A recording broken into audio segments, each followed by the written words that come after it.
bashful young potato or a not too French bean. Though the Philistines may jostle, you will rank as an apostle in the high aesthetic band. If you walk down Piccadilly with a poppy or a lily in your medieval hand. And everyone will say, as you walk your flowery way, if he's content with a vegetable love which would certainly not suit me, why, what a most particularly pure young man this pure young man must be. He got off the boat and said he had nothing to declare except his genius, and nothing he said after that failed to be recorded and quoted all over the place.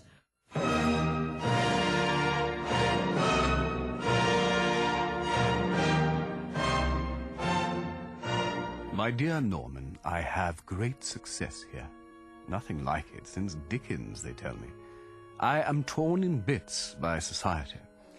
Immense receptions, wonderful dinners, crowds wait for my carriage. Girls very lovely, men simple and intellectual. I am now 6 feet high. My name on the placards, printed in those primary colours against which I pass my life protesting, but still it is fame. And anything is better than virtuous obscurity. The Americans are the best politically educated people in the world. It is well worth one's while to go to a country which can teach us the beauty of the word freedom and the value of the thing liberty. They drove me out to see the great prison afterwards. Poor, odd types of humanity in hideous striped dress, making bricks in the sun. And all mean-looking, which consoled me. For I should hate to see a criminal with a noble face. He lectured very successfully. He also courted all the well-known American names. Well, Whitman was, of course, himself gay, queer, or whatever you call it, and he was immensely impressed by the homage that the young Wilde paid to him. Mr. Oscar Wilde seemed to me like a great, big, splendid boy. So frank and outspoken and manly. The kiss of Walt Whitman is still on my lips. It was perhaps when he came back and did some British lecturing that he found himself closer and closer to a young lady called Constance Lloyd, with whom he found he was falling very deeply in love. Cecily, ever since I first looked upon your wonderful and incomparable beauty, I have dared to love you wildly, passionately, devotedly, hopelessly. I don't think you should tell me you love me wildly, passionately, devotedly, hopelessly.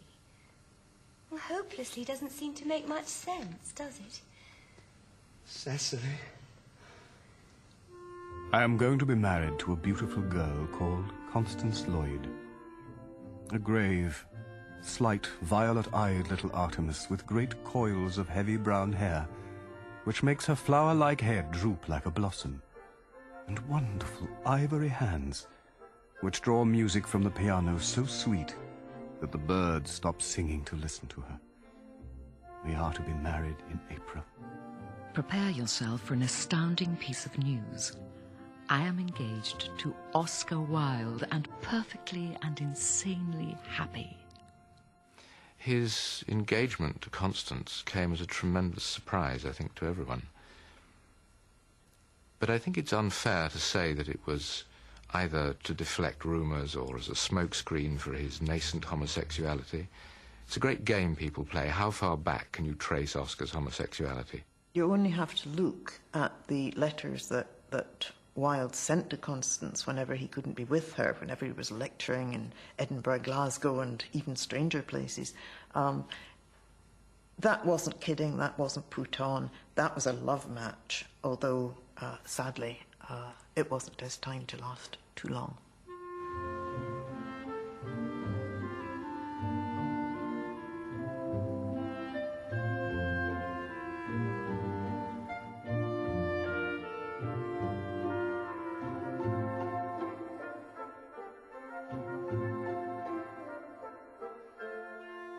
dear and beloved, here am I, and you with the antipodes.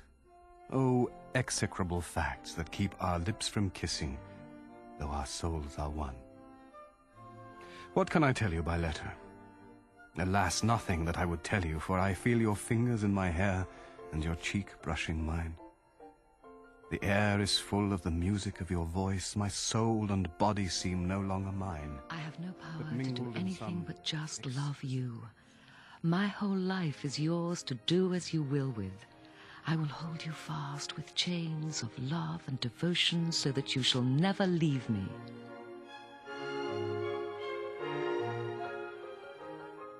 The baby is wonderful. He has a bridge to his nose, but the nurse says it's proof of genius. It also has a superb voice, which he freely exercises. His style is essentially Wagnerian. My father had so much of the child in him that he delighted in playing our games. He would go down on all fours on the nursery floor, being in turn a lion, a wolf, a horse, caring nothing for his usually immaculate appearance. When he grew tired of playing, he would keep us quiet by telling us fairy stories or tales of adventure. Cyril once asked him why he had tears in his eyes when he told us the story of the selfish giant, and he replied that really beautiful things always made him cry. On the face of it, it was a typical Victorian marriage. What probably started to destroy it was Oscar's enormous intellectual capacity.